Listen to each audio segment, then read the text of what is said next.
眼前这个相貌平平无奇的男子，突然发现自己竟然置身于 BL 漫画的世界。校园里的英俊少年总是成双成对，周围随时都可能被甜蜜的情侣闪瞎眼，而女生相比之下似乎变得无足轻重。聚会聊天时，明明开始的话题是关于女生，聊着聊着却变成了帅哥。狗哥感到非常郁闷，但他自信能够坚守底线，因为他自认是不起眼的路人脸。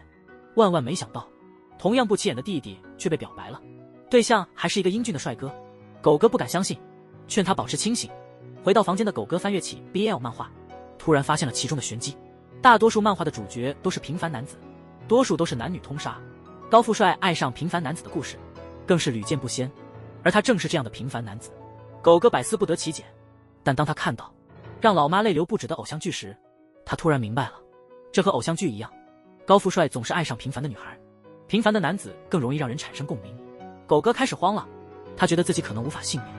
为了在这个注定会变成 BL 的世界中做一个不涉足 BL 的男人，狗哥购买了大量的 BL 漫画。正所谓知己知彼，百战不殆，他决心要摸清所有的 BL 套路，以此来规避所有可能的情节。然而当他看到 BL 漫画中的殉情场景时，突然开始担心起弟弟。狗哥慌张地跑下楼抱住弟弟，确认对方还活着。不过你这表情到底是怎么回事啊？很快就到了验证 BL 套路的环节。一般在路上两个男人相撞都会打起来，但这可是 BL 漫画的剧情走向，怎么可能是打架？一见钟情才是常态。食堂里的套路同样如此，这要是换成女生，分分钟钟就是玛丽苏剧情。回家后的狗哥和弟弟在浴室相遇，弟弟竟然嫌弃哥哥身材不好，这让狗哥脑海中突然闪过什么，连忙捂住了身体。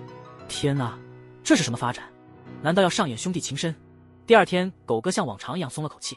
上完课的他本想立刻离开，但是同学的约饭又不能拒绝，因为按 BL 漫画的套路，落单的那个一般都是主角。聚餐开始又是常规套路，帅哥喝醉了需要人送，而这往往就是正片的开始。狗哥赶紧溜之大吉，果然天空下起了大雨。对于没带伞的人而言，接下来就是共处一室的剧情了。还好狗哥机智，成功躲过。几天后的聚餐，5个人凑成了2队，各种甜蜜撒狗粮，剩下狗哥孤单一人，这让他大大的松了一口气，终于可以放心喝酒了。然而事情真的那么简单吗？晚上众人睡在一起，两边的狗粮就没停过，直到天亮狗哥都没能睡着。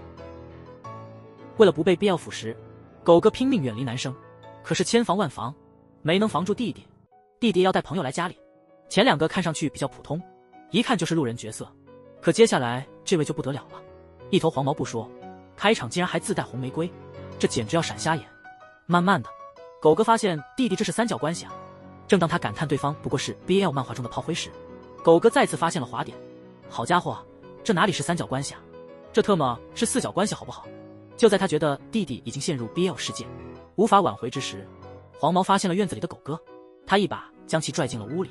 狗哥嘴上说不要，身体却很诚实，结果很快便融入了其中，玩得比谁都嗨。这天狗哥去蒸桑拿时，意外闯进了 BL 群，等他反应过来时，早已深陷其中。为了脱离这里，他只能装作受不了先行离开，没想到却遇到了熟人，对方约他一起去联谊。到了现场一看，妹子还挺多，狗哥一想，只要交个女朋友就能远离 BL 了。可是妹子们却并不搭理他，都在等另一个帅哥。很快男人便出现了，果然又是一个自带光环的男人。不过为什么这花是菊花啊？就在女孩们簇拥而上时，狗哥却露出一抹邪魅的微笑。按常理来说，他本应感到忧虑，但这里可是 BL 世界，而他的长相分明就是主角的命，也就是说与在场的女生相比，他更有可能与某个男生结缘。正当狗哥计划坐收渔翁之利，找借口倒饮料离开时，没想到菊花男竟然跟了出来，声称自己和狗哥一样不喜欢这种场合，这让狗哥不由得紧张起来，急忙打断对方的话，大声宣称自己玩得很开心，这让菊花男尴尬不已。然而不久，菊花男便与另一个男生携手离去，留下一桌人面面相觑。第二天，狗哥在食堂边吃饭边看 BL 漫画时，不小心被一个腐男发现，看他一脸痴迷的笑容，狗哥感到情况不妙，于是他先发制人，声称打工的地方有个心仪的女生提过这本漫画，他想如果自己也看过，或许能拉近彼此的距离。你看，就是这本。这招果然奏效，腐男匆忙离开，留下一脸自得的狗哥。这是一个男人之间容易陷入爱河的世界，如果有一天你在路上看到一个醉倒在地的男人，那你可要小心了，因为这很可能是 BL 任务线的起始任务。狗哥深谙此道，面对此景，他选择了无视。正当他打算离开时，身后却传来了弟弟的声音。狗哥急忙劝他不要多管闲事，都已经四角关系了，难道还要再加一个？弟弟无视狗哥的劝说，直接报了警。狗哥这才后知后觉，原来还有这种解决问题的方式。回去的路上，狗哥询问弟弟和黄毛的关系如何了，没想到弟弟却一脸娇羞地跑开了。到家后，弟弟告诉狗哥，昨天下课后，黄毛向他解释之前都是开玩笑的，但狗哥却觉得对方是在欲擒故纵。第二天去学校，弟弟看到黄毛和女生们玩得很开心，放学也不理他，和女生们一起快乐，弟弟感到非常心痛，连饭都吃不下。隔天，黄毛又来聊弟弟，结果弟弟就这样彻底沦陷，加入了 BL 大军。正当狗哥为弟弟感到难过时，没想到下一个就轮到他了。他居然收到了情人节巧克力，这让狗哥很慌，完蛋了，会是谁呢？很快，嫌疑人就出现了，就是这位帅哥。老套路，借笔记。狗哥赶紧拒绝，说笔记忘在家里了，并帮他介绍了另一个男生。正当狗哥以为自己已经摆脱对方时，又有帅哥冲了进来。好家伙，自己这是做了媒人啊，罪过罪过。然而他想多了，人家两人关系好着呢。狗哥感到心好累，独自一人来到酒吧借酒消愁。难道自己真的只能接受成为BL吗？想着想着，他便喝多了，结果倒在了路边。醒来时，他已经在床上。正当狗哥为自己没有被别人捡走而感到高兴时，脑海中却出现了不得了的画面。他立马下楼问弟弟是谁送自己回来的，但弟弟却并不知道对方的名字。上学的路上，狗哥回想起昨天晚上在那人身上闻到了柑橘味，于是他便在路上开始闻香识人，左嗅嗅右闻闻，甚至还跑到了更衣室，结果都一无所获。当他几乎要放弃寻找对方时，那个男人出现了，正是之前向他借笔记的帅哥。帅哥提到自己曾因失恋而心神不宁，复印时总是出错，是狗哥伸出援手帮他走出低谷。从此他便开始不自觉地关注起狗哥。虽然他知道狗哥对他并无兴趣，但能偶尔与狗哥交谈几句，他已感到心满意足。说完，帅哥便转身离去。回到家的狗哥打开了帅哥送的巧克力，在这一刻，狗哥彻底沦陷。他不顾一切地冲出门，找到了帅哥，想要告诉对方我喜欢你。一个声音突然打断了狗哥，一个自带白玫瑰的男人出现，狗哥几乎睁不开眼。就这样，原本打算表白的主角再次沦为了路人。看着两人开始接吻，狗哥急忙逃离现场，但跑到一半，他却笑了起来。他突然感到一丝庆幸。第二天早上，父母亲热地叫狗哥的弟弟喝牛奶，一口一个小铃，听得狗哥实在受不了，结果他拍案而起。在这个绝对会变成 BL 的世界里，很多男生的名字都很中性，光听名字还以为是女生。不仅如此，有人的名字本来并不中性，却非要叫得很暧昧，这让狗哥感到不自在。就在他打算在这个 BL 世界独善其身时，一个名叫真宫的男生走了过来，要帮狗哥取绰号。取什么好呢？眼睛这么大，要不叫圆圆吧，叫小爱好像也不错。大家都围了上来，出谋划策。狗哥见状顿觉大事不妙，立马站起来提出可以叫他连帽 T， 木语发音等同笨蛋。众人瞬间尴尬，这才慢慢散去。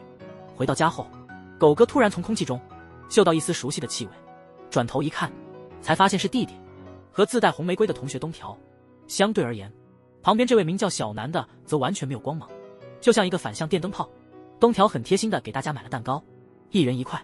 弟弟开始玩起了游戏，提出猜东条的缺点，谁先猜到就先选蛋糕。狗哥默默观察，眼看两人猜得不亦乐乎，却始终猜不对。狗哥一语中的，之后便捧着蛋糕来到沙发这边，开始幻想弟弟和东条的激情场面。可转念一想，弟弟还没猜到东条的弱点，说明他俩还没一起睡过，这让狗哥觉得灯泡小南也不是没有机会，于是给了对方一个眨眼鼓励，结果却让对方产生了心动的感觉。现场气氛瞬间大变。不喜欢装可爱的女生是吧？什么？那么如果是装可爱的男生，喜欢吗？作为一名 BL 漫画世界的主角，狗哥非常自信身边是不存在美少女的，所以哪怕在路边遇到可爱的女孩，他也认为对方是男生。狗哥忍不住凑上前细看，结果差点沦陷在女孩甜美的笑容下。聚会时几人聊起了刚才的女孩，立即认为对方太做作，感觉是在装可爱。不曾想话刚说完，狗哥突然发现女孩竟也来到了这家店。狗哥的脸上立刻露出了诧异的神色。依据他过往的经验，他预感到接下来必将有激情四溢的情节上演，而事态的发展果真如他所预料。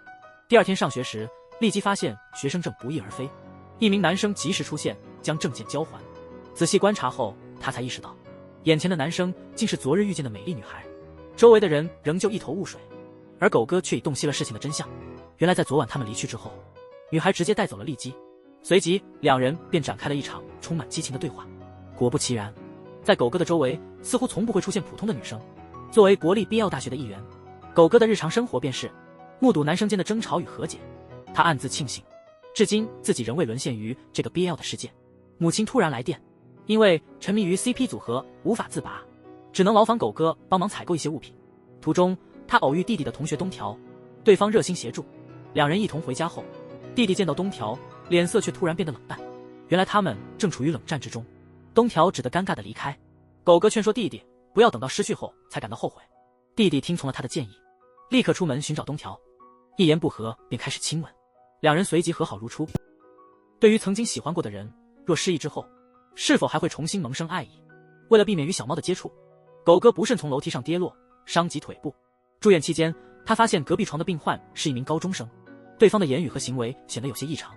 经过询问，他才得知对方因一场车祸而丧失了记忆，这让狗哥稍感安心，因为在漫画中，失忆的设定往往意味着该角色已有心仪之人，而他的对象就在此刻出现。得知青柳失忆的消息后，对方备受打击，狗哥默默地拉上帘子，给予两人独处的空间。尽管青柳已无记忆，但面对眼前男生的痛苦，他仍旧心软。果然，就如同剧本中所描述，曾经喜欢过的人再次相遇，依旧会萌生情感。两人深情相拥，全然不知帘子背后有一双眼睛正在默默注视着他们。此时，弟弟林人前来送换洗衣物，狗哥忽生戏谑之心，于是谎称自己失去了记忆。弟弟的迅速反击让狗哥措手不及，他完全没料到弟弟的反应会如此迅速，本打算追上前去解释，却被一个熟悉的声音打断。转身一看，竟然是菊池。狗哥感到自己仿佛自掘坟墓。随着伤势痊愈，狗哥出院了，收到了菊池送来的鲜花和信件。信中菊池解释了那天的事件。狗哥离开后，菊池拒绝了前男友，对他来说，前男友已成为历史，狗哥才是他心中无法替代的人。从那以后，他只能远远地注视着狗哥，越是这样，他的心就越痛。因此，他决定去美国留学，以此来断绝自己的思念。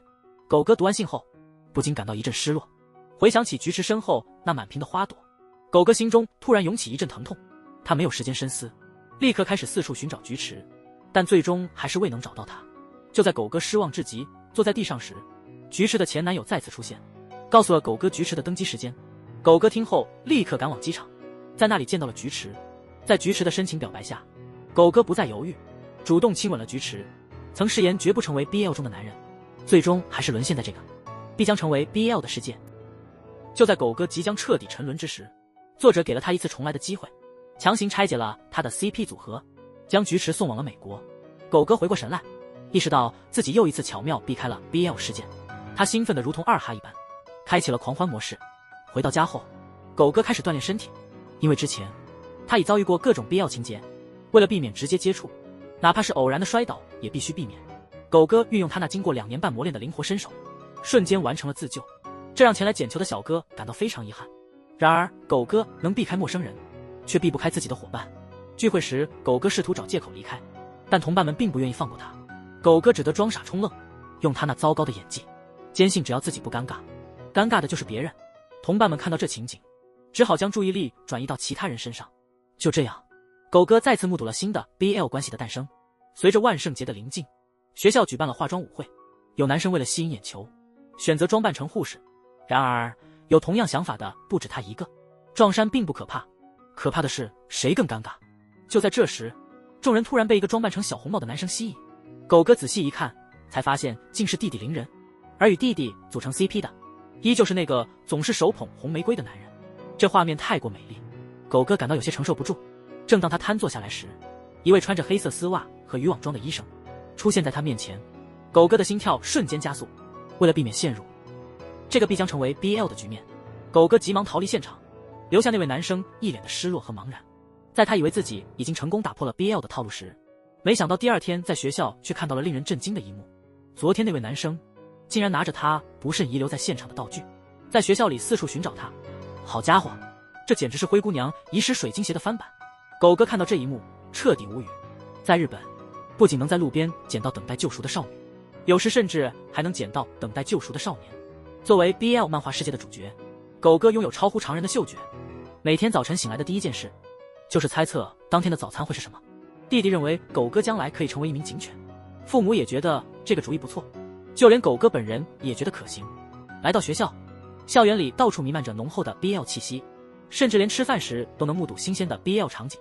课间休息时，狗哥凭借他敏锐的嗅觉，立刻判断出班上2位同学使用了同一款洗发水，一大早就能散发出相同气味，这表明2人之间的关系非同寻常。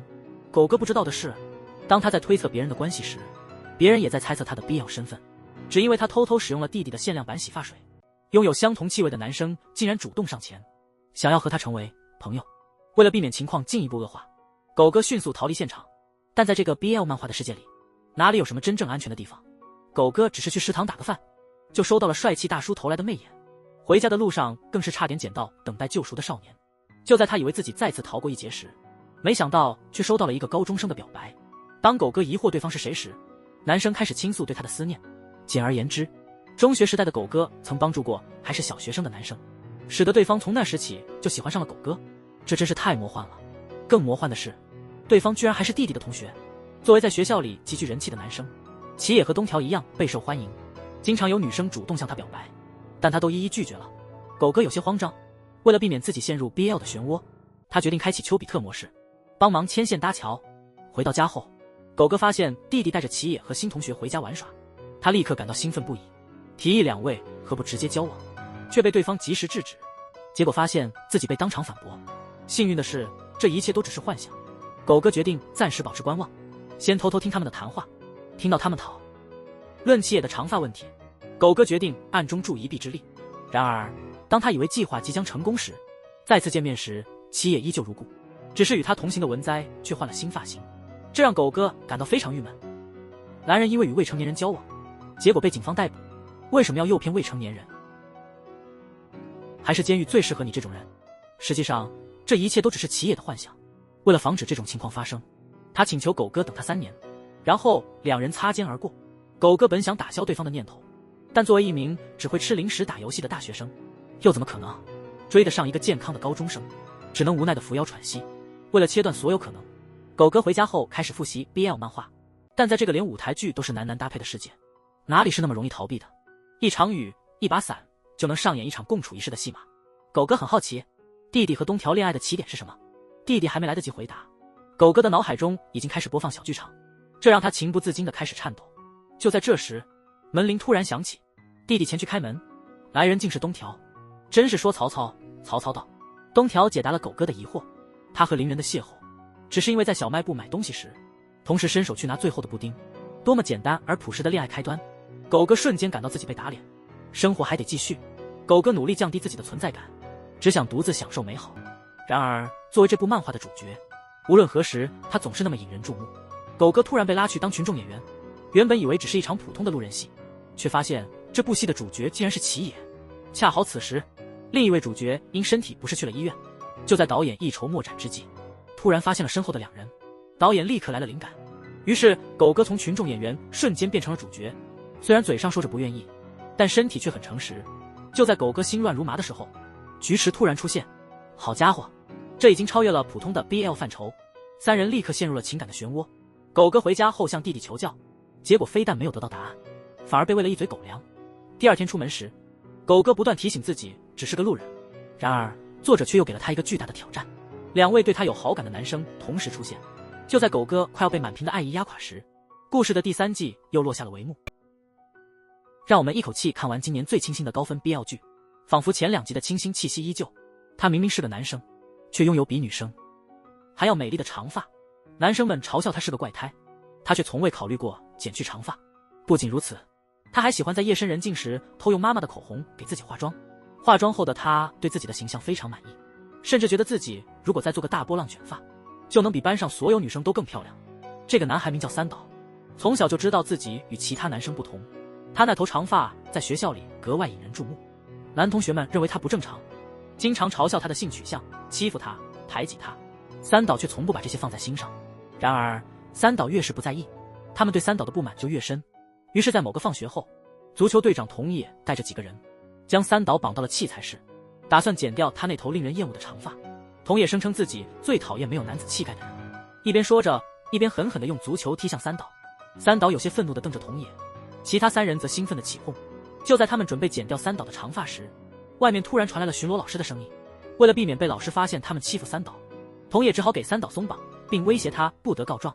果然，当老师过来询问时，三岛躲在他们背后，一言不发。然而柳田老师察觉到了异常，他追上三岛，询问是否发生了什么事。三岛依旧没有透露自己被欺负的情况。在回家的路上，三岛遇到了刚下班的妈妈。妈妈从不支持三岛剪短发，她认为只要三岛快乐，长发也无妨。然而她不知道的是，三岛每晚都会在她熟睡后，悄悄地拿走她的口红，躲进房间给自己化妆。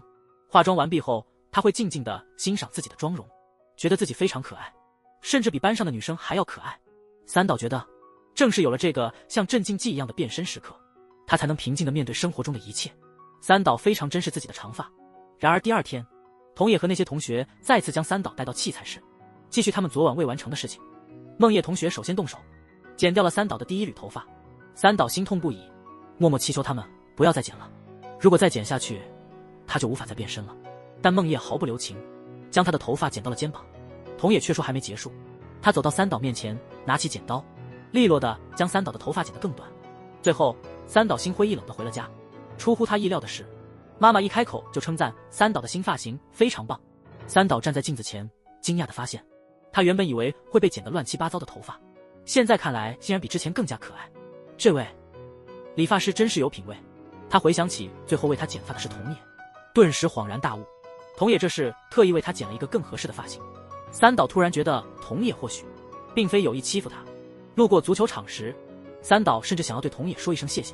然而三岛站在那里盯着足球队员的样子，却引起了梦叶极大的反感。幸好柳田老师及时出现，赶走了梦叶。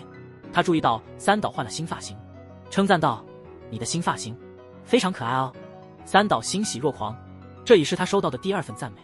回到家中，三岛换上女装，慵懒地躺在家里阅读。母亲即将参加同学聚会，出门前特别叮嘱三岛记得帮他买电池。就在母亲准备化妆时，他发现自己的一支口红不翼而飞。他投以怀疑的目光给三岛，但犹豫片刻后，终究没有开口询问。下午，三岛出门购买电池，他甚至还穿上了妈妈的拖鞋，与女装相得益彰。当他站在镜子前，看着自己的倒影，突然萌生了涂口红的念头。确认四周无人后，他拿出口红，对着镜子细心涂抹。涂抹完毕后，他沉浸在自我欣赏中。这时，2位大叔路过，他们误以为三岛是女孩，兴奋地上前搭讪：“多么可爱的姑娘啊，我可爱。”在大叔们的赞叹声中，三岛感到了迷失，被误认为女生，受到男性的殷勤，这种感觉颇为奇妙。2位大叔高兴地想要带三岛去兜风，恰巧路过的桐野目睹了这一幕，见到三岛即将被带上车，他立刻大声喝止2位大叔：“大哥们，你们围着我的朋友做什么？真的假的？真的假的？”2位大叔气愤至极，坚决要将三岛带回去好好教训一番。桐野骑着自行车冲过去，撞倒了大叔，然后带着惊魂未定的三岛逃离现场。三岛对桐野的出手相助感激不尽，然而桐野却发现三岛涂了口红，这让他感到极度不适。他仔细擦拭三岛触碰过的自行车，并坚定地表示自己最厌恶男子涂口红，尤其是三岛，更是让他反感倍增。但桐野很快就被现实打脸。第2天在学校，三岛因被桐野和梦叶捉弄而无心考试，他向老师请假后跑到天台放空自己。不久，他听到了声响，抬头一看，竟然是桐野。三岛好奇桐野究竟想做什么，只见桐野从口袋里掏出了一面镜子。桐野在确认周围无人后，竟然又拿出了一支口红。三岛惊讶地发现，那正是自己的口红。原来昨天三岛离开后不慎遗失了口红，桐野却鬼使神差地捡起并据为己有。紧接着，他竟对着镜子开始涂抹。桐野尴尬地擦去口红，三岛这才恍然大悟，原来桐野和他有着相同的癖好。桐野结结巴巴地说他厌恶这样的自己，同时又羡慕三岛可以随心所欲。三岛告诉他，他们生来如此，这是无法改变的事实，但他们可以接受自己。说着，他走到桐野面前，亲手教他如何涂口红。桐野看着镜中的自己，露出了微笑。从此，这个世界上又多了一对挚友。第2天在学校，桐野找了个借口解散了欺负三岛的小团体。梦叶感到困惑，梦叶还发现最近桐野和三岛总是同时消失，其实他们一起躲在天台共享午餐。三岛一直想要感谢桐野，感谢他那天没有将他剃成光头，而是帮他剪了这个可爱的发型。桐野说他只是无法接受三岛这么可爱的脸配上光头，而且其实不想让三岛变光头的是梦叶，当时梦叶抢先剪了三岛的头发，才没让其他人有机会将三岛剃成光头。桐野觉得梦叶似乎喜欢三岛，三岛大吃一惊，因为梦叶是欺负他最狠的人，这样的人怎会喜欢他？桐野哈哈大笑，说梦叶是那种对喜欢的人会去欺负的类型。果然，在桐野回到教室后，梦叶就跑来质问桐野，是否因为对三岛有想法才停止欺负他。桐野没有回答，梦叶却莫名其妙的生气了。由于上次考试缺席，放学后三岛被柳田老师留下来补考。柳田老师打量三岛的眼神颇为复杂，这是一个重要的伏笔。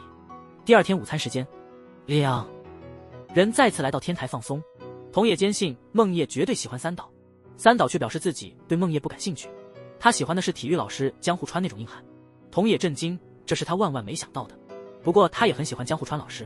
三岛高兴坏了，没想到还能和桐野成为同好。他鼓励桐野不妨更大胆一些，在这片只有他俩的天台上，大胆的以女性自称也无妨。